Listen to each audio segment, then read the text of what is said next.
Boa noite, galera. Estamos aqui reunidos então mais uma vez e pela última antes do exame da OAB para tratarmos de um assunto muito importante que também é avaliado pelo exame da ordem e nos termos do edital, que são os direitos e as garantias individuais. Então hoje a gente vai falar um pouco e por fim, para concluir a nossa matéria, o nosso módulo de Direito Constitucional da Turma do Êxito, nós vamos falar sobre direitos e garantias fundamentais. Eu explico porque essa aula está sendo dada online, como a gente já havia comentado em sala de aula, algumas aulas necessitaram durar um pouco mais em razão da complexidade da matéria, em razão da demanda que a OAB acaba oferecendo. Direitos e garantias, então, fundamentais são igualmente importantes, né? São igualmente cobradas, mas não com uma intensidade muito grande. Alguns pontos são bem cobrados pela OAB, como por exemplo o tópico de remédios constitucionais. O que acontece? Outros tópicos são mais comuns e mais cobrados em concursos públicos. Por isso mesmo, meus amigos, para evitar qualquer prejuízo aos senhores, eu optei por estender mais as aulas com mais profundidade naquelas matérias com maior incidência na primeira fase da OAB e deixar essa, que também cai, mas com uma menor incidência, para uma revisão online. Então sintam-se convidados a juntar-se a esta revisão para a primeira fase do exame de ordem em Direito Constitucional. Vamos falar hoje então sobre direitos e garantias fundamentais. Vamos começar então abordando o conceito, depois vamos falar sobre gerações de direitos e garantias fundamentais, vamos fazer uma diferenciação entre o que são direitos e o que são garantias, depois vamos falar as características e vamos finalizar falando dos remédios constitucionais. Meus amigos, eu preparei uns slides que servirão de base para os estudos de vocês. Está disponível aqui na descrição do vídeo, então não deixem de acessar, não deixem de baixá-lo, imprimi-lo e acompanhar as aulas. Queremos começar agora, tá bom, meus amigos? Primeira coisa, quando a gente tem que falar sobre direitos e garantias fundamentais, a gente precisa entender o que são, então, direitos e garantias fundamentais. Eles são espécies de direitos individuais, ou seja, são direitos atrelados às pessoas de determinada nação. Eles são transcendentais, independem do tempo, do espaço, são válidos, são decorrentes da nossa própria natureza humana. Ou seja, os direitos e as garantias fundamentais decorrem da nossa existência humana. São também conhecidos como direitos humanos, também são conhecidos como direitos sociais, políticos, individuais, enfim. Todas essas formas de direitos são aquilo que denominamos como direitos fundamentais, né? Os direitos fundamentais, eles são aqueles concedidos em caráter inviolável, ou seja, o Estado, nem outras pessoas, nem eu mesmo, nem o Estado pode me negar um direito ou uma garantia fundamental, tá bom? Uma vez concedidos pelo ordenamento jurídico. Por que uma vez concedidos pelo ordenamento jurídico? Porque às vezes o ordenamento jurídico não vai garantir. No nosso ordenamento brasileiro, constitucional de 88, nós temos alguns não, vários. Nós sabemos que a nossa Constituição é conhecida como garantista, em razão dessa inúmera gama de direitos que nos é assegurado pelo ordenamento constitucional. Mas uma vez, esse mesmo ordenamento brasileiro constitucional não foi assim. O que acontece? Há anos atrás, instaurou-se uma ditadura cívico-militar em que direitos como, por exemplo, a liberdade de pensamento, a liberdade de ir e vir, a liberdade de reunião, eles eram tolhidos pelo Estado, certo? Então, assim, o Estado era mau? Tá, pode ser uma concepção que nós temos hoje, mas na época o Estado agia dentro da legalidade. Há um dado, por exemplo, que se choca muito. Vamos falar, por exemplo, do nazismo. Tudo que o nazismo fez, aquelas barbaridades históricas humanas que nós conhecemos muito bem e são estudadas hoje pelos livros de história, elas foram barbaridades legais. O Estado agiu dentro da legalidade, ou seja, os direitos e garantias fundamentais, eles existem por si só, certo? São inerentes à nossa dignidade humana, mas o que difere um direito e uma garantia fundamental de um direito humano? A princípio são a mesma coisa, só que o direito humano está ligado a uma coisa inata. Eu tenho o direito humano à vida, mas o direito à garantia individual é um direito garantido pelo ordenamento jurídico. Então vamos lá.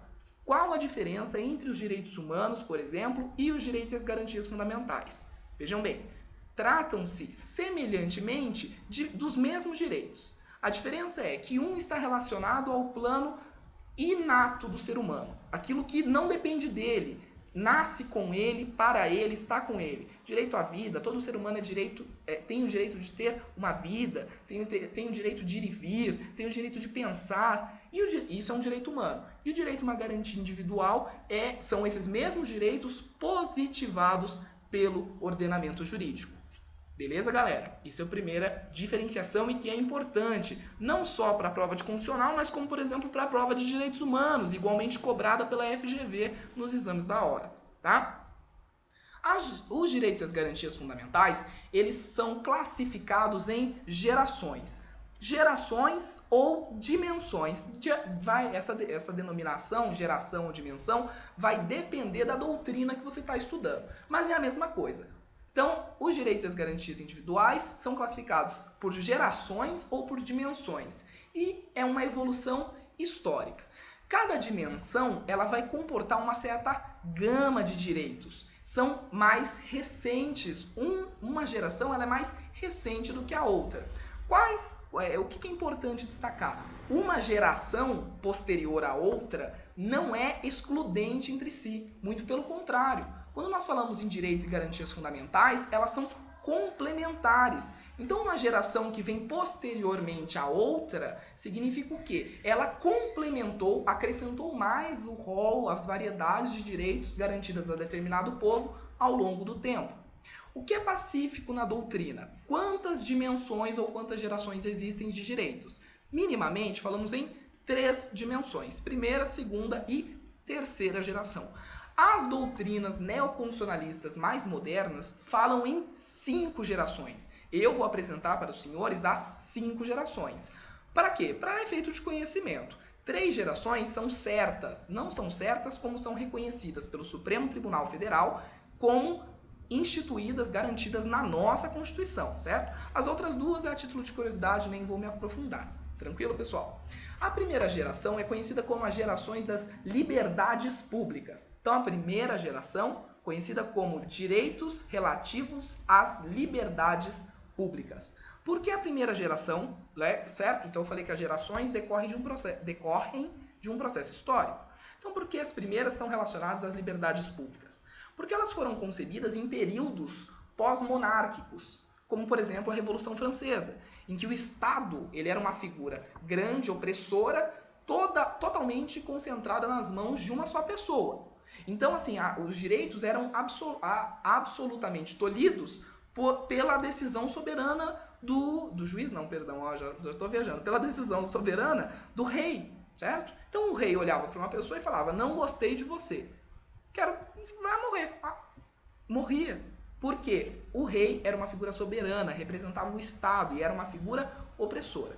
Com a Revolução Francesa, a partir da Revolução Francesa, fim dos regimes monárquicos, não só na Europa, mas como no mundo, as pessoas criaram a consciência de que o Estado precisa estar lá para regulamentar a vida em sociedade, mas ele não pode ser opressor. Ou seja, o Estado deve conter um limite mínimo de interferência na vida das pessoas. As pessoas podem ter a vida íntima, privada, do jeito que elas bem entenderem, e o Estado nada pode fazer sobre isso. Ele vai servir, então, para quê? Para regulamentar essa vida em sociedade, auxiliar pessoas, mas enfim, não pode ser um Estado que imprima vontades sobre a vida individual das pessoas. Então, a primeira geração são conhecidas como as liberdades públicas, porque elas vêm para garantir obrigações negativas do Estado em relação aos cidadãos, ao seu povo. Por que obrigações negativas? A gente já estudou quando a gente falou das espécies de normas que existem na Constituição. Isso logo no primeiro encontro com a gente 2 semanas atrás no Êxito em São José dos Campos. O que acontece? O que são essas, então, obrigações negativas? São deveres que o Estado deve se abster de fazer em relação aos seus cidadãos. Por exemplo, a partir do momento que eu garanto o direito à liberdade, o que eu falo para o Estado? Estado, não, por isso negativa, não prenda esta pessoa arbitrariamente, só mediante razões justificadas, flagrante, decisão judicial, ou seja, imprimir ao Estado uma obrigação negativa. Direito à liberdade, obrigação negativa, não interferir na liberdade das pessoas. Direito à vida, Estado, não tolhe a vida das pessoas, e assim por diante, certo? A segunda geração de direitos e garantias fundamentais são conhecidas como geração de direitos sociais. Por quê? Elas vão ser concebidas, essa segunda geração vai ser concebida numa época pós-revolução industrial. Essa época pós-revolução industrial, o Estado então foi enxutado, foi encolhido, a ponto de que proporcionou um desenvolvimento científico-tecnológico muito grande e as pessoas, aliás, os empresários, as indústrias, passaram a explorar a mão de obra da atividade humana. O que acontece? Essa exploração era a tal ponto que as pessoas não tinham tempo, por exemplo, de dormir tranquilamente, descansar os finais de semana, tirar férias, elas não eram remuneradas condignamente. Então a segunda geração é a conhecida geração dos direitos sociais. Elas exigem do Estado obrigações positivas de fazer. São geralmente relacionadas aos direitos trabalhistas, aos direitos como, por exemplo, a educação, como, por exemplo, a saúde. Então, assim, quanto as primeiras gerações são obrigações negativas, Estado deixe de fazer, a segunda geração são relacionadas a direitos positivos, Estado faça. Estado, garanta aos trabalhadores o salário mínimo. Estado, garanta aos trabalhadores o direito às férias. Estado, dê aos trabalhadores saúde para todos. Dê a todos educação. Por isso, segunda geração, positivos. São segunda gerações, direitos sociais, obrigações positivas. Tranquilo, pessoal? Por fim, terceira geração são os direitos da coletividade. São aqueles concebidos em uma sociedade pós-moderna, para uma regulamentação harmônica da convivência social, certo? Por exemplo, direito ao meio ambiente equilibrado, direitos do consumidor. Essa terceira geração de direitos é uma geração, como eu disse, pós-moderna, inclusive no direito constitucional, e que a nossa Constituição prevê. Então, por exemplo, a todos é assegurado o direito ao meio ambiente ecologicamente equilibrado. Isso é um direito de coletividade, doutrinariamente conhecida como direitos da terceira geração. Também direitos do consumidor. O Estado promoverá, na forma da lei, a defesa do consumidor. Direito fundamental esculpido no artigo 5º. Esse direito do consumidor transcende a pessoa individual. Então não imprime ao Estado uma obrigação negativa nem uma obrigação positiva, mas uma obrigação de regulamentar, melhorar as relações sociais. A sociedade ela existia antes do Código de Defesa do Consumidor, correto? Mas convenhamos que era muito mais difícil, as empresas elas tinham atitudes autoritárias e a gente não podia questionar, certo? Então essa geração de direitos veio para regulamentar e melhorar a vida da sociedade. Por fim, nós falamos em duas últimas gerações de direitos que não é pacífico a existência delas. As doutrinas neoconstitucionalistas e alguns ministros do STF entendem a existência destas gerações. A quarta geração de direitos é conhecida como direitos bioéticos ou biodireitos. São relacionados à engenharia genética, por exemplo. Então, quando a gente fala da lei de biossegurança, estaríamos falando em direitos de quarta geração. Direitos esses associados a manter a não existência de diferenciação dentro da raça humana. Então, uma coisa importante, existe uma só raça, não existe raças humanas. Existem etnias humanas, etnia negra, etnia caucasiana e assim por diante. Mas raça é apenas uma, raça humana. Então, esses direitos bioéticos vêm no sentido de preservar essa igualdade entre a raça humana, certo? Não permitir deteriorações, inclusive em razão, por exemplo, da exploração do capital. Então, olha, a gente descobriu uma cura, só que tem que matar tais parcelas sociedades. Curas eugênicas, por exemplo, certo? Então, são direitos relacionados ao biodireito, à bioética, à estrutura genética dos seres humanos. Quarta geração. Por fim, a quinta geração ela é uma geração transcendente de tudo. Como eu disse, é muito nova essa área do direito constitucional. Então, com certeza, estudem, aprofundem as três primeiras gerações. As duas últimas, só a título de curiosidade. Essa última geração, esse direito transcendente, é o direito à paz. É o direito à humanidade conviver em paz. Há um autor ainda que sustente que são direitos relacionados à internet. Veja que não é uma coisa pacífica, né? Então há quem sustente que é um direito à paz e há quem sustente que é o direito à internet, à conectividade, à transcendência entre povos, enfim. São essas as 5 gerações de direitos e garantias fundamentais. Então eu estou falando direitos e garantias fundamentais. Ok, Iago, mas qual quais são as diferenças entre direitos e garantias fundamentais. Existe? Claro que existe, senão não estaria abordando esses dois temas o tempo todo. Primeiro vamos falar sobre direitos fundamentais. O que são direitos? Vamos lembrar lá TGD, primeiro ano da faculdade, Teoria Geral do Direito. Direitos são vantagens concedidas às outras pessoas, que imprimem aos terceiros obrigações positivas de fazer ou obrigações negativas de não fazer. Então os direitos, agora aplicando, direitos fundamentais são direitos aplicados na sociedade, garantindo às pessoas, são direitos aplicáveis na sociedade que garantem ao Estado, que garantem às pessoas obrigações em relação aos estados, obrigações positivas ou obrigações negativas. E nós já falamos, obrigações negativas. Estado, deixe de interferir na propriedade privada. Estado, deixe de interferir na liberdade das pessoas, na liberdade de locomoção. Estado, deixe de interferir na liberdade de pensamento. Obrigações negativas. Ao mesmo tempo, obrigações positivas. Estado, assegure escola de qualidade gratuita para todos. Estado, assegure saúde gratuita e de qualidade para todos. Estado, assegure direito a férias remunerada para todos os trabalhadores, certo? Direitos positivos e negativos. E o que são, então, garantias? Direitos parece uma coisa muito tranquila, né? Mas o que são garantias? As garantias, elas são instrumentos criados pelo Estado, ou seja, criados pelo ordenamento jurídico, no intuito de quê? De assegurar o cumprimento dos direitos. Então, primeiro, nós asseguramos direitos. Mas, e se alguém ou o Estado, certo? Direitos, então, direitos fundamentais imprimem ao Estado obrigações positivas e negativas. Mas, e se o Estado descumpre uma de suas obrigações?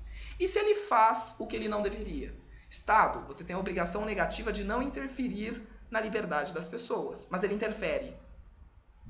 E se o Estado não cumpre algo, uma obrigação positiva? Estado, por favor, garanta a saúde às pessoas, mas ele não faz. As garantias fundamentais são, então, instrumentos para que o Estado seja compelido a fazer ou deixar de fazer aquilo que ele foi obrigado a fazer ou deixar de fazer. E nós vamos estudar as garantias e os direitos. Vamos falar então sobre, antes da gente adentrar nesses direitos e garantias em espécie, nós vamos falar então sobre as características gerais dos direitos e das garantias individuais. Tá? Os direitos e as garantias individuais possuem 6 características comuns. Se falamos em direitos ou garantias individuais, falamos que todos eles possuem ao menos 6 características comuns entre si. A primeira é a universalidade. O que significa universalidade? Os direitos e as garantias individuais são aplicáveis a todos em uma determinada sociedade, sem distinção de qualquer natureza, indistintamente. A segunda característica é a limitabilidade, ou seja, o caráter relativo dos direitos e garantias. Por quê? Eles podem ser prioritários, fundamentais, mas eles não são absolutos. Por exemplo, o direito à liberdade é um direito fundamental garantido na nossa sociedade? Sim, é um direito fundamental. Mas e quando há prisão? A pessoa comete um crime, é processada regularmente, condenada e é presa. Esse direito não estaria sendo tolhido? Veja, está, mas por uma flexibilização admissível. Tudo bem, pessoal? Por fim, cumulatividade. Por fim, não, teremos outros. Mas outra característica, cumulatividade ou concorrência de direitos e garantias individuais. O que significa isso? Que um direito, uma garantia ou vários direitos e várias garantias são complementares entre si e não excludentes, por isso cumulativos. Uma só pessoa, um só cidadão pode ter todos os direitos e todas as garantias individuais. Também falamos em irrenunciabilidade dos direitos e das garantias individuais, ou seja, por livre vontade, ninguém pode abdicar, abrir mão de um direito ou de uma garantia fundamental. Eu fui preso arbitrariamente e impetraram habeas corpus. O habeas corpus, nós vamos falar, é uma garantia fundamental. Então fui preso arbitrariamente e impetraram habeas corpus. Eu falo, não quero habeas corpus. Pode? Não, eu não quero ter o direito de ser garantido ser assegurado, de ser tutelado pelo habeas corpus. Não, não pode. Inclusive, nós vamos falar, o habeas corpus pode ser impetrado por mim ou por outra pessoa. Veja como os direitos e as garantias individuais são irrenunciáveis. Mais duas características para vocês. Irrenunciabilidade, já falei. Depois, irrevogabilidade. O que significa isso? Uma vez instituídos os direitos e as garantias individuais pelo ordenamento jurídico, não podem ser retirados. Veja que os direitos e as garantias individuais são cláusulas pétreas previstas na nossa Constituição Federal.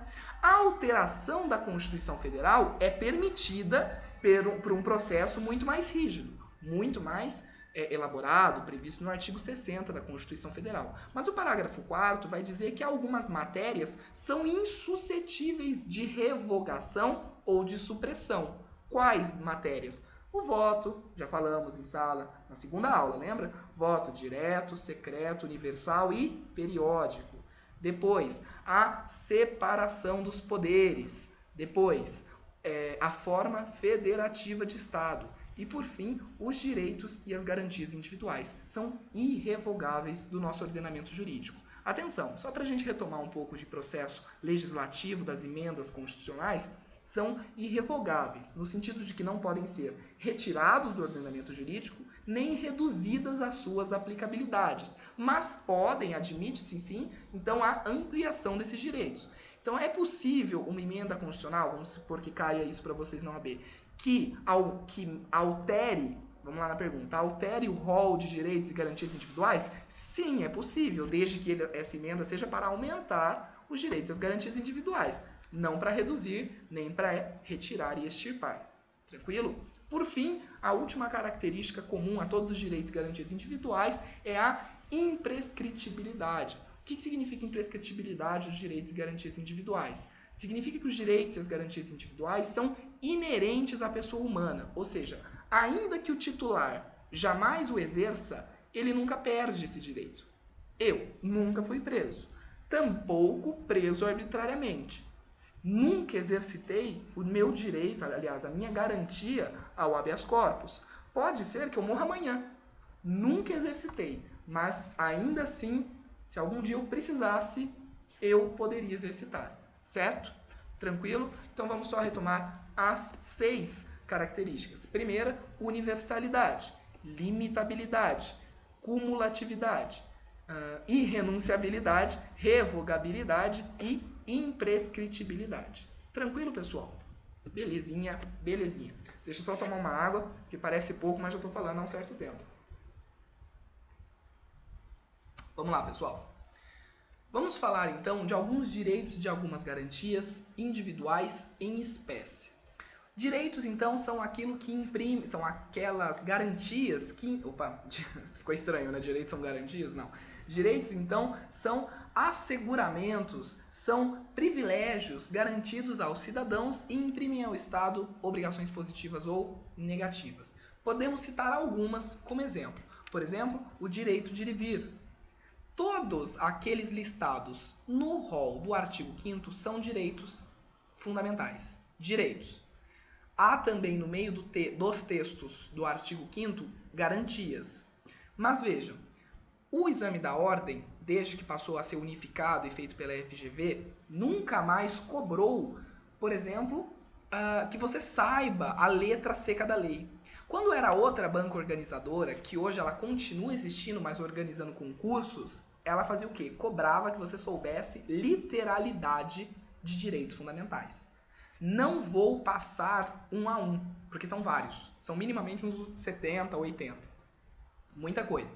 Passem o olho, deem uma lida apenas para título de conhecimento, tá bom? Mas vamos lá. Vamos falar então de algumas garantias que são, sim, cobradas na OAB. Por que cobradas na OAB? Porque as garantias constitucionais, elas têm a ver com procedimento estatal. O curso de direito ao qual vocês cursaram, graduaram ou estão graduando-se e que vão prestar uma prova agora no domingo, o curso de direito, ele mexe essencialmente com o funcionamento das unidades do Estado, dos departamentos do Estado, mas enfim, ele mexe com o funcionamento do Estado. As garantias individuais, por serem instrumentos, é justamente a aplicação da área do advogado. Exame pelo qual vocês irão prestar agora no próximo domingo. Portanto, considero muito mais vantajoso estudar com profundidade, e que estudaremos as garantias individuais, do que direitos individuais. Até porque, galera, nós sabemos o que são direitos individuais. Direito à vida, direito à saúde, direito à presunção de inocência, direito à inviolabilidade do domicílio, direito a sigilo das comunicações telefônicas, direito às decisões fundamentadas, direito ao regular andamento processual, ao duplo grau de jurisdição. Gente, é muito óbvio, é muito tranquilo. Mas os remédios constitucionais, as garantias individuais, nós podemos não apenas reconhecê-las, correto? Assim como os direitos que nós reconhecemos. Mas as garantias é necessário e será exigido de nós, será exigido de vocês, que se conheça o funcionamento. Ou seja, como que o mecanismo que é a garantia individual trabalha. Tranquilo, pessoal? Nós vamos falar então de instrumentos, ou seja, de garantias individuais previstas todas no artigo 5º da Constituição Federal.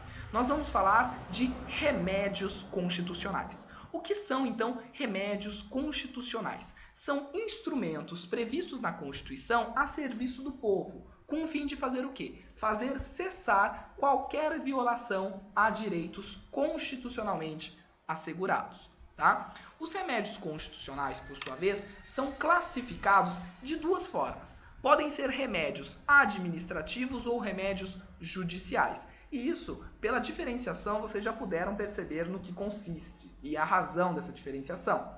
Os remédios administrativos são aqueles ajuizados, propostos perante os poderes públicos. Quais são os poderes públicos? A administração pública, o poder executivo, o poder legislativo e o poder judiciário. E os remédios judiciais são aqueles que necessariamente devem ser processados, julgados e concedidos pelo poder judiciário. Tá? Quando a gente fala, então, remédios constitucionais, nós vamos falar em 2 remédios administrativos. Tá? E por fim, nós iremos falar em, deixa eu contar aqui com vocês, 6 remédios judiciais. Veremos um a um. Bom, vamos falar então dos remédios administrativos. Como disse, são 2. Basta que vocês decorem esses 2. Por quê? Se perguntam para vocês, são remédios judiciais, 2 pontos, o que vocês fazem? Eliminam todas as alternativas que tem remédio administrativo. E são só 2. Então é muito mais tranquilo. Olha que dica tranquila para a OAB. Decorem quais são os 2 remédios administrativos e os 6 demais são judiciais. Os 2 remédios administrativos, portanto, podem ser ajuizados, impetrados em qualquer órgão dos poderes públicos. São 2. Direito de petição e o direito de certidão. O que diz o direito de petição?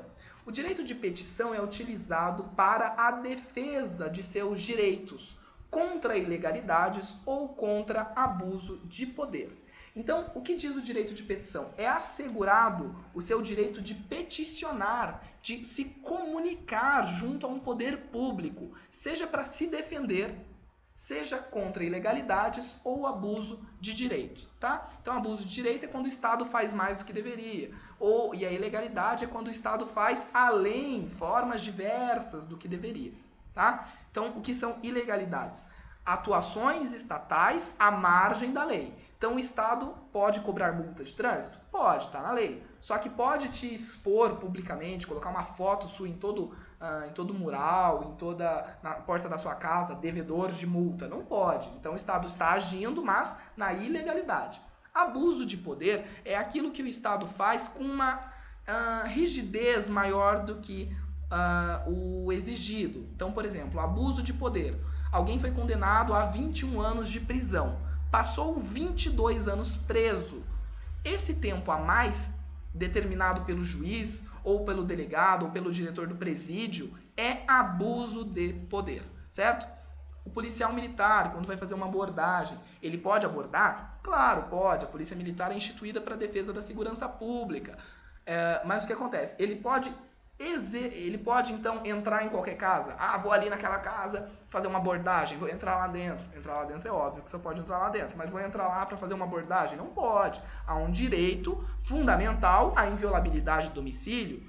Então, ele, no exercício da função dele, abusou de seu poder. Beleza, pessoal? Então, direito de petição dirigida aos poderes públicos para a defesa de seus direitos, seja por abuso de poder, seja contra ilegalidade. Vou dar um exemplo prático. Se você faz o pagamento de um tributo, por exemplo, municipal, você paga regularmente o seu IPTU. Um ano depois, a prefeitura te notifica, atenção, não é um processo judicial, não é execução fiscal, é uma notificação administrativa, dizendo, olha, compareça na sede da Secretaria da Fazenda para renegociar a dívida de IPTU do ano passado. Você fala, ué, eu já paguei, tá aqui o comprovante. O que você faz? Comparece, faz uma petição falando, não vou renegociar tendo em vista a quitação. A prefeitura vai receber a petição e vai falar, olha, ele já pagou, erro nosso, certo? Isso é direito de petição. Falando, eu havia dito assim que não seria, por exemplo, exercido junto ao Poder Judiciário. Vamos supor que você está sofrendo uma execução fiscal, certo? Não pagou o IPVA e aí estão te cobrando 10 mil reais. Só que você fala, não, o meu IPVA não são de 10 mil reais, é de apenas 5, né? Ao longo dos anos você acumulou aí alguns IPVAs. Então, você embarga a execução fiscal. Isso é direito ao acesso à justiça. Isso é o exercício de um direito, não é uma garantia individual. A gente está falando da garantia conhecida como direito de petição. Olha que engraçado, percebendo agora. O direito de petição não é um direito fundamental, é uma garantia. A garantia chamada direito de petição. Não confundam, tranquilo, pessoal? E é uma garantia conhecida como remédio constitucional administrativo. Primeiro, então, direito de petição. Segundo, remédio constitucional, direito de certidão. O que é o direito de certidão? Também utilizado para a defesa de seus direitos ou para o esclarecimento de situações de interesse pessoal. Então, você tem os cidadãos, né, as pessoas no Brasil têm o direito de certidão, que é um remédio constitucional, uma garantia para a defesa de seus direitos, tendo a necessidade de esclarecer algo da sua vida pessoal. Por exemplo, sou casado ou sou solteiro? Como eu comprovo isso? Casado através de uma certidão de casamento. E se eu sou solteiro? Basta a minha certidão de nascimento ou de uma certidão declarando que eu não sou casado, nem viúvo. Tranquilo, pessoal? Isso a gente obtém, por exemplo, tanto no poder público, nos cartórios, mas também pode se obter em qualquer um dos poderes. Vamos supor, para ingressar na magistratura ou em qualquer concurso público, eu devo comprovar que eu não tenho antecedentes criminais. O que eu exijo? Uma certidão de antecedentes criminais. A certidão, então, ela é para a defesa dos seus direitos sobre situações pessoais. Tudo bem, pessoal? Vamos falar agora sobre os remédios constitucionais judiciais, que são 6. Quais são eles? O mais famoso deles, o habeas corpus. Depois, habeas data, mandado de injunção, ação popular, mandado de segurança e mandado de segurança coletivo. 6 espécies. Mas atenção, remédios constitucionais temos 8. 2 são administrativos, 6 são judiciais. Nós já vimos os 2 administrativos, direito de petição e o direito de certidão. Por que são chamados de administrativos? Porque podem ser ajuizados, propostos, requeridos junto a qualquer um dos poderes públicos. E os remédios judiciais, os remédios constitucionais judiciais, só podem ser ajuizados perante o Poder Judiciário. Tranquilo, pessoal? Vamos falar então agora sobre o habeas corpus. O que é o habeas corpus? Famoso, né? Aliás,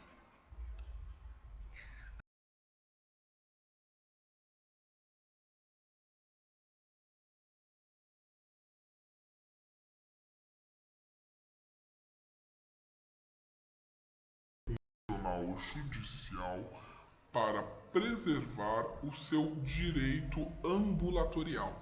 No que consiste, então, o direito ambulatorial? Por que ambulatorial? Porque tem a ver com direito de ir e vir, direito de ambular, certo? Por isso ambulância, enfim. Direito ao habeas corpus para assegurar seu direito de ir e vir, sua liberdade de locomoção. Ele serve para interromper quando alguém sofreu uma limitação no seu direito de ir e vir, ou para evitar que alguém sofra essa limitação quando se acha e se encontre na iminência de sofrer. A partir disso, nós percebemos isso de acordo com o texto constitucional que vou ler para os senhores. Conceder-se-á habeas corpus sempre que alguém sofrer ou se achar ameaçado de sofrer violência ou coação, aonde? Em sua liberdade de locomoção, por ilegalidade ou abuso de poder. O que significa isso? Que o habeas corpus vai existir em duas modalidades, em duas espécies. A primeira delas é o habeas corpus preventivo, também conhecido como salvo-conduto. E a segunda modalidade é o repressivo, também conhecido como habeas corpus liberatório. Para que serve o habeas corpus, então, preventivo, conhecido como salvo-conduto? É o habeas corpus que visa, então, garantir que alguém que se ache na iminência de ter a sua liberdade de ir e vir prejudicada, tolhida, não seja de fato. E o habeas corpus repressivo serve para quê? É o mais comum, tá? Vamos colocar aí uns 95% dos casos são habeas corpus repressivos. São para pessoas que já tiveram o seu direito de ir e vir tolhidos por ilegalidade ou abuso de ir e vir. Repressivo ou salvo-conduto antes de ter essa violação ao direito de ir e vir. E repressivo ou liberatório para aqueles que já sofreram com o tolimento de sua liberdade de ir e vir. As partes, quem pode ser parte no habeas corpus? Então, o habeas corpus ele vai ser um processo judicial, por isso ele é um remédio constitucional judicial. Mas quem pode ser parte no habeas corpus? 3 partes. Atenção, ao contrário, por exemplo, de um processo civil, que nós temos duas, autor e réu, ou requerente e requerido, no habeas corpus nós podemos ter 3 partes. A primeira parte é conhecido como impetrante. É aquela pessoa que ingressa com um pedido de habeas corpus, com um pedido liberatório. A segunda parte é o autor, é o polo ativo da ação. A segunda parte, que é o polo passivo da ação, é o impetrado. Quem pode ser impetrado? Atenção, todo mundo pode ser impetrado, mas majoritariamente são autoridades, certo? Porque geralmente são pessoas que são presas por delegados de polícia, por policiais quaisquer que sejam, por juízes, por determinações judiciais que sejam entendidas como abusivas, ilegais, certo? Mas o que acontece? Se eu, patrão, tenho uma indústria e vou fazer hora extra, fecho a porta e falo, atenção, ninguém sai dessa indústria enquanto não terminar a produção até o final do dia. Eu estou cometendo uma ilegalidade ao prender todo mundo? Estou. Mas eu sou autoridade? Não, eu sou só apenas dono de indústria. Cabe habeas corpus contra a minha ação? Cabe. Então, habeas corpus, você tem o polo ativo, que é o impetrante, e o polo passivo, que é o impetrado, que pode ser ou não uma autoridade pública. Por fim, nós temos o paciente. Essa figura é a diferentona. Quem é o paciente no processo de habeas corpus? O paciente é o beneficiado pelo pedido liberatório. Então vejam, quando eu sou tolhido do meu direito de ir e vir, eu posso pedir para que o Poder Judiciário faça cessar essa lesão ao meu direito ambulatorial. Vejam, eu sou preso por determinação judicial, tranquilo? Eu estou preso e o juiz, numa ilegítima, numa decisão ilegal, mandou que eu continuasse preso. E eu contrato um advogado para impetrar habeas corpus. Vejam, o advogado pode impetrar o habeas corpus em nome próprio. Por que isso? Porque ele está em liberdade, ele não vai precisar pegar nenhuma procuração minha. Então ele em liberdade, no nome dele, impetra, então, ou seja, ele é um impetrante, um habeas corpus contra a decisão do juiz que me manteve preso mediante decisão ilegal. Quando o tribunal fala, olha, a decisão de fato ela é ilegal, solte o Iago, eu fui beneficiado, logo eu sou paciente. Eu posso impetrar em meu nome, então Iago vem impetrar habeas corpus no seu próprio nome, em favor de Iago, ou posso impetrar em favor de terceiros. Então, tá aí uma dica e uma característica. O habeas corpus é uma ação que pode ser impetrada em nome próprio ou em favor de terceiros, certo? 3 partes: impetrante, impetrado e paciente. Atenção, como dito, o habeas corpus pode ser impetrado em nome próprio, em nome de terceiro, mas olha só uma curiosidade, ele pode ser concedido de ofício pelo Poder Judiciário. Basta que o próprio juiz reconheça que a ação que ele tomou foi ilegal ou contém abuso de poder, certo? Por fim, não é cabível habeas corpus, isso é uma coisa importante, é um direito e uma garantia individual imposta a todos, lembra? Princípio, característica, universalidade. Mas ele também é relativizado, quando? Nos crimes propriamente militares. Então, processos militares que tramitam na justiça militar são incabíveis de serem desafiados por meio do habeas corpus. Tranquilo, pessoal? Incabíveis. Não cabe. Por fim, o habeas corpus é um remédio constitucional que é o único, tá, pessoal? Vamos lá. Remédios constitucionais administrativos e judiciais. Dos 6 judiciais, o habeas corpus é o único que pode ser impetrado sem a presença de um advogado. Então, pega aquele caso que eu fui preso ilegalmente, certo? Quem pode impetrar? E eu disse no caso que eu contratei um advogado. Mas a minha mãe, que não é advogada, poderia impetrar habeas corpus em meu favor, sem contratar um. Ela mesma assina a petição. Então, ela seria impetrante, eu seria paciente e a autoridade impetrada seria o impetrado, certo? A autoridade coatora seria impetrado. Tranquilo, pessoal? Por óbvio, por obviedade, dispensa o recolhimento de custas. Então, vamos fazer uma revisão rápida de habeas corpus. 2 modalidades: repressivo ou salvo-conduto. Repressivo ou liberatório, preventivo ou salvo-conduto. Preventivo ou salvo-conduto, repressivo ou liberatório. Em ambas, não necessita de advogado e dispensa-se o recolhimento de custas judiciais. Segundo remédio judicial, remédio constitucional judicial, é o habeas data. Qual é, então, para que serve, o que é um habeas data? Um habeas data é um remédio constitucional que tem por finalidade, que tem 3 finalidades. A primeira delas é garantir acesso, ou seja, garantir ao autor do habeas data acesso a informações pessoais contidas em bancos públicos ou de caráter público. Então, primeira finalidade do habeas data: garantir ao impetrante, ao autor, que informações pessoais lhes contidas em bancos de dados públicos ou de caráter público lhes sejam reveladas. Segunda função do habeas data: ratificar dados. Ou seja, se há um dado pessoal seu contido em um banco de dados público ou de caráter público e que esteja errado, você tem o direito de, por via do habeas corpus, retificar esse assentamento. Tranquilo? Ou, terceira finalidade, complementá-los acaso esteja faltando. Então, por exemplo, vamos pegar o cadastro. Eu quero conhecer. Como não? Eu quero saber sobre mim, eu não estou perguntando do meu vizinho, eu não estou perguntando de vocês, estou perguntando de mim. Eu tenho alguma inscrição minha aí como contribuinte de ISS, por exemplo? Não vamos dizer. Então, o que eu posso fazer? Impetrar um habeas data junto ao Poder Judiciário para que me seja garantida o direito a saber se tem alguma informação.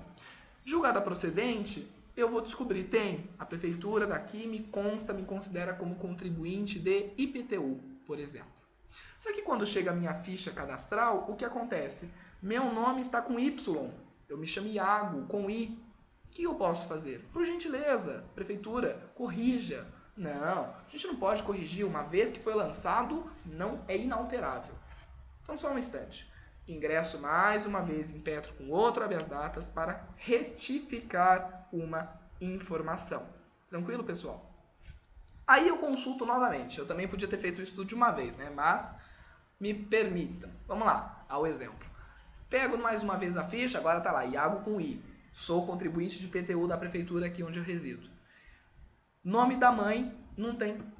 Só tá o nome do meu pai lá. Tá faltando um dado. O que eu posso fazer? Por gentileza, completem para mim o nome da minha mãe. Tá faltando uma informação.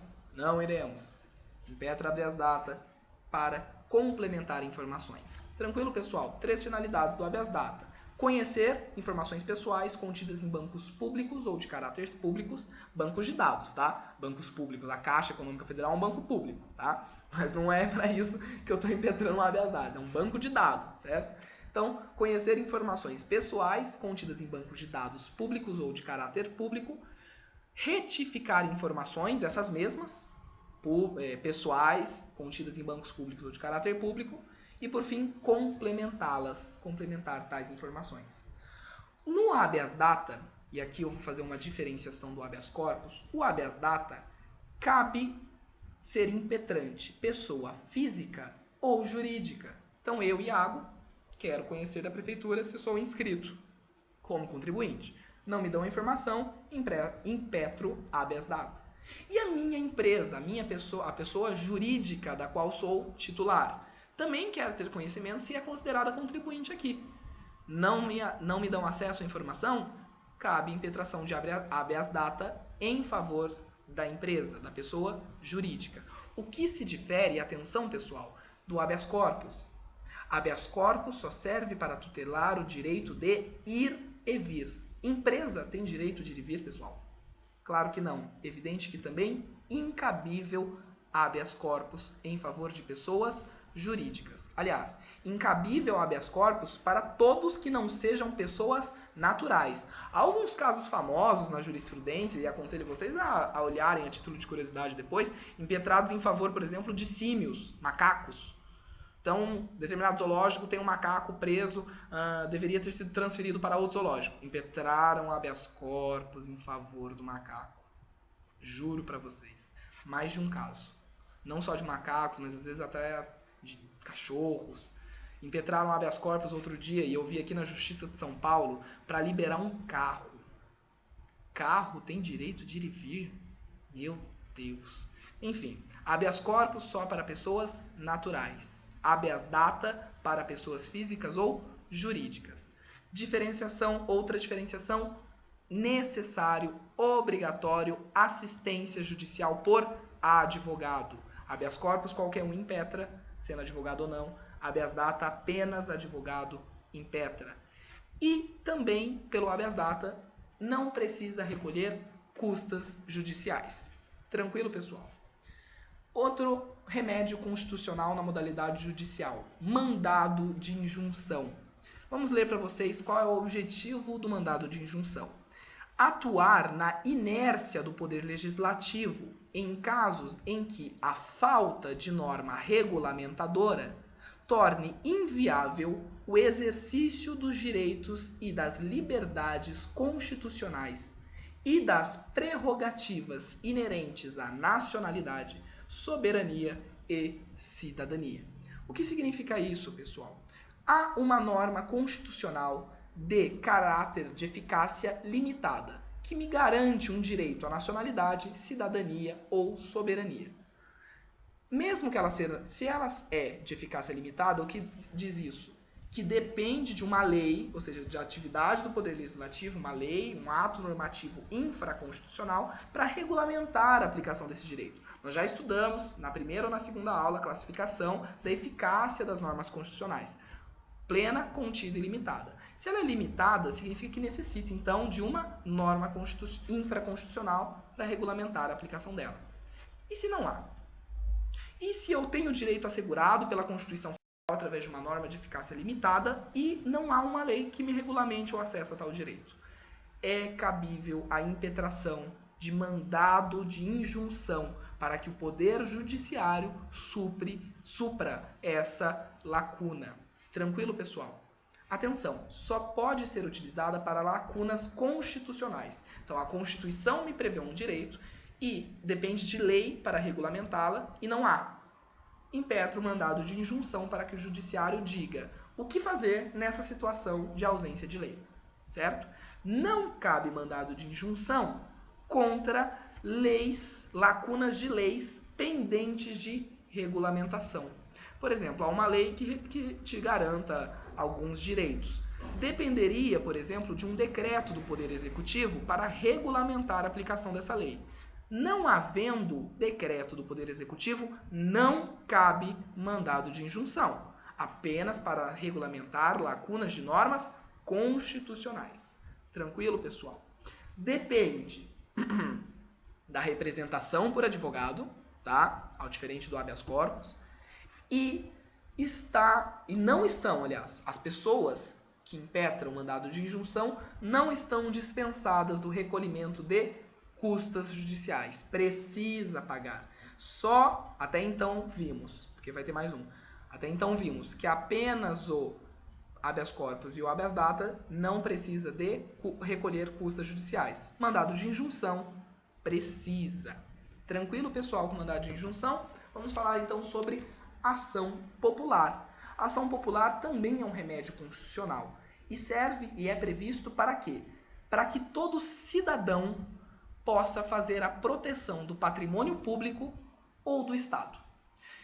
Então, eu sou cidadão, vejo que está sendo o patrimônio público dilapidado irresponsavelmente por algum administrador, por algum chefe do executivo, por exemplo, presidente da República, governador de estado ou prefeito. O que eu faço enquanto cidadão? Ajuizo a ação popular para que essa dilapidação irresponsável cesse por mando do Poder Judiciário. Quem tem direito de ajuizar uma ação popular? Qualquer cidadão. Atenção, cidadãos são pessoas que votam, exercem seu direito ao voto, ou seja, pessoas a partir de 16 anos. Tranquilo, pessoal? Pessoa jurídica pode ser titular, autora de ação popular uma empresa? Não pode, porque a empresa não vota, certo? Apenas pessoas naturais no exercício de seus direitos políticos. Então, a tutela da ação popular, ela vai, a ação popular, ela vai tutelar o Estado, certo? A moralidade pública. Basicamente, são 3 os pilares que a Constituição vai dizer que tem a ação popular a finalidade de tutelar. Quais são as 3 tutelas da ação popular? Primeira, o patrimônio público ou de entidade que o Estado participe. Então, o patrimônio público, vamos supor, uma obra que eu acho que está superfaturada. Tem indícios que a obra está superfaturada. Normalmente, o MP, o Ministério Público, promoveria uma ação civil pública. Mas se eu, enquanto cidadão, já tenho provas, ou indícios para se provar ao longo desta ação, eu mesmo já posso ingressar com uma ação popular visando a anulação do ato administrativo e a reparação do patrimônio público. Então, tanto contra o patrimônio público ou de entidades em que o Estado participe. Por exemplo, o Correios. Por exemplo, a Caixa Econômica Federal. Certo, pessoal? Outra bem a ser tutelado por via da ação popular. A moralidade pública. Então, se algo atenta contra o princípio da moralidade, está lá no artigo 37 da Constituição, também é passível de qualquer cidadão impugnar este ato administrativo. Por fim, o meio ambiente e o patrimônio histórico e cultural. Certo? Vamos lá. 3 são as tutelas da ação popular. Primeira delas, o patrimônio público. Segunda, a moralidade administrativa. E, por fim, o patrimônio histórico e cultural. Certo? Precisa obrigatoriamente de ser representado o autor da ação por advogado. Isso é uma pergunta que pode cair na OAB. Certo? E, normalmente, dispensa-se o recolhimento das taxas, das custas judiciais. Ou seja, para eu ingressar com uma ação popular, eu não preciso pagar para o Estado.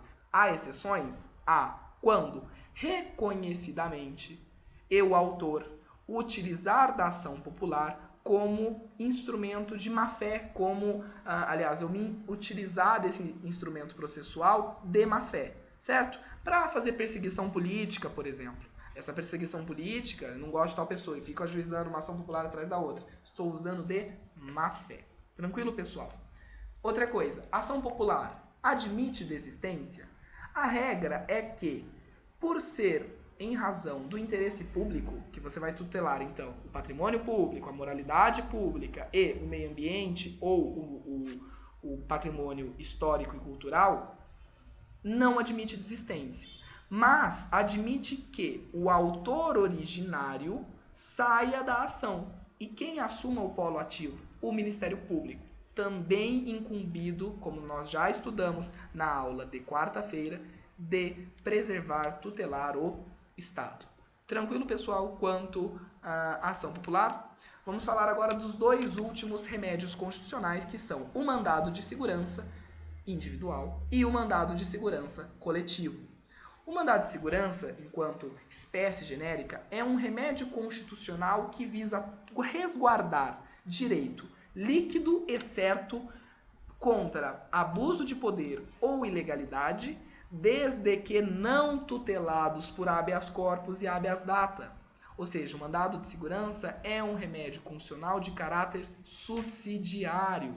O que significa isso? Se eu tenho um direito líquido e certo, tolhido por ilegalidade ou abuso de poder, eu posso me revaler do mandado de segurança apenas se não couber habeas corpus ou habeas data. Então eu tenho o direito líquido e certo de saber, conhecer todas as informações pessoais contidas, a meu respeito, contidas em um banco de dados público. Preciso impetrar mandado de segurança para ter acesso a essas informações? Não, porque existe um remédio constitucional próprio chamado habeas data. Tranquilo, pessoal? Então, tem caráter subsidiário. Vamos retomar? Para que serve o mandado de segurança? Resguardar direito líquido e certo, não tutelado por habeas corpus e habeas data. Beleza. Quem são as partes do mandado de segurança? Impetrante e impetrado.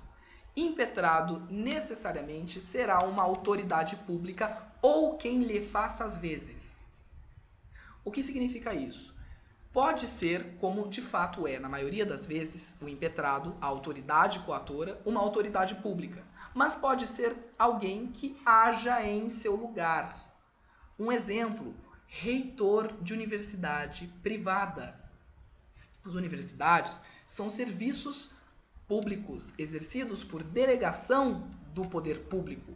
Se um reitor de uma universidade privada, que exerce então a chefia daquela universidade por delegação do poder público, tolha determinado direito, você pode defender esse direito líquido e certo pela via do mandado de segurança. Ué, mas o reitor não é autoridade pública, mas faz às vezes de uma, certo?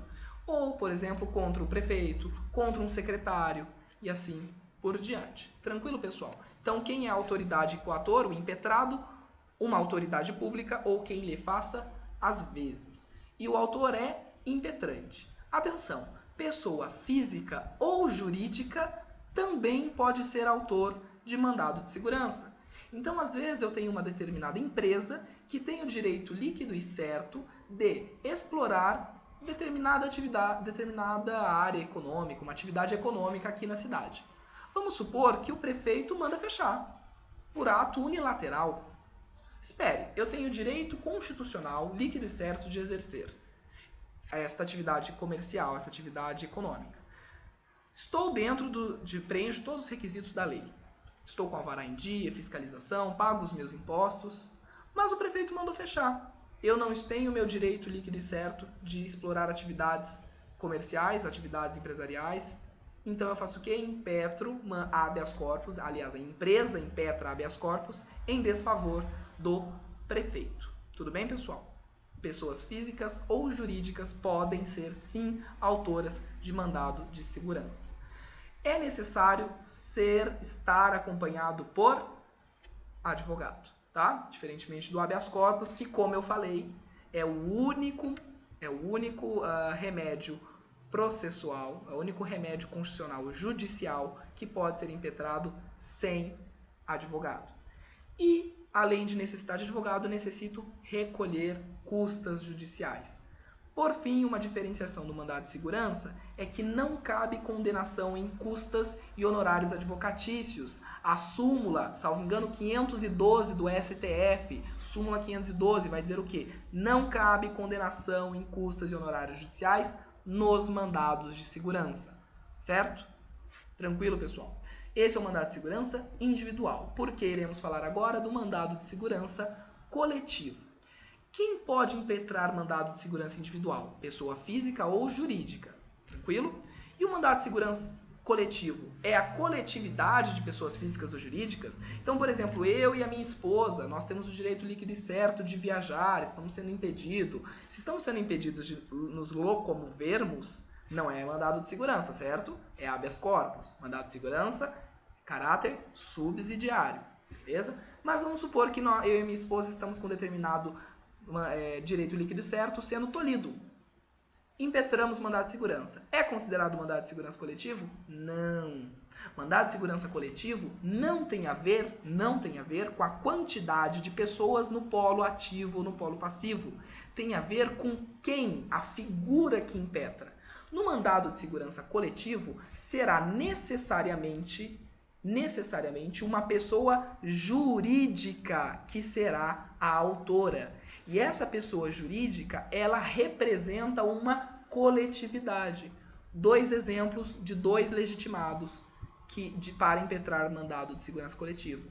Partido político e organizações sindicais. Então, um sindicato, em defesa dos direitos líquido e certo daquela categoria que ele representa, pode impetrar mandado de segurança coletivo, porque é uma pessoa jurídica que representa uma determinada coletividade. O partido político, a mesma coisa. Então vamos lá. Mandado de segurança coletivo impetrado por pessoas jurídicas, só 2. Partidos políticos ou organizações sindicais. Entidades de classe também podem, tá? Então, por exemplo, o Conselho Regional de Medicina pode, e assim por diante. Tranquilo, pessoal? Então, mandado de segurança coletivo, remédio constitucional e judicial, impetrados por pessoas jurídicas na defesa da coletividade de quem elas representam. Não é, por exemplo, ação direta de inconstitucionalidade, que a pessoa que se ingressa em sede de controle concentrado de constitucionalidade em defesa de todos. Não se trata disso. Mandado de segurança coletivo, impetrado por legitimados, certo? Pessoas jurídicas que em defesa de determinada categoria, classe ou grupo. Por fim, exatamente por ser isso que eu fiz essa diferenciação entre o controle de constitucionalidade, as decisões proferidas em sede de mandado de segurança coletivo são interpartes. Entre quem? Entre o poder público, certo? Que é a figura impetrada, e o grupo que é autor, que está sendo representado por aquela entidade, seja um partido político, seja um sindicato. Tudo bem, pessoal? Efeito interpartes. Não tem efeito erga omnes. Outra característica para vocês saberem para a prova da OAB. Depende da capacidade postulatória de advogado também necessita recolher custas e taxas judiciais, assim como no mandado de segurança. Tranquilo, pessoal?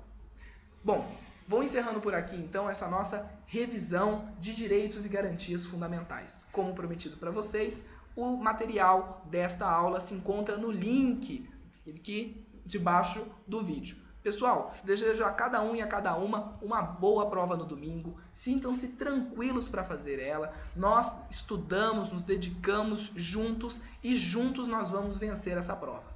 Beleza, pessoal? Um abraço e até mais.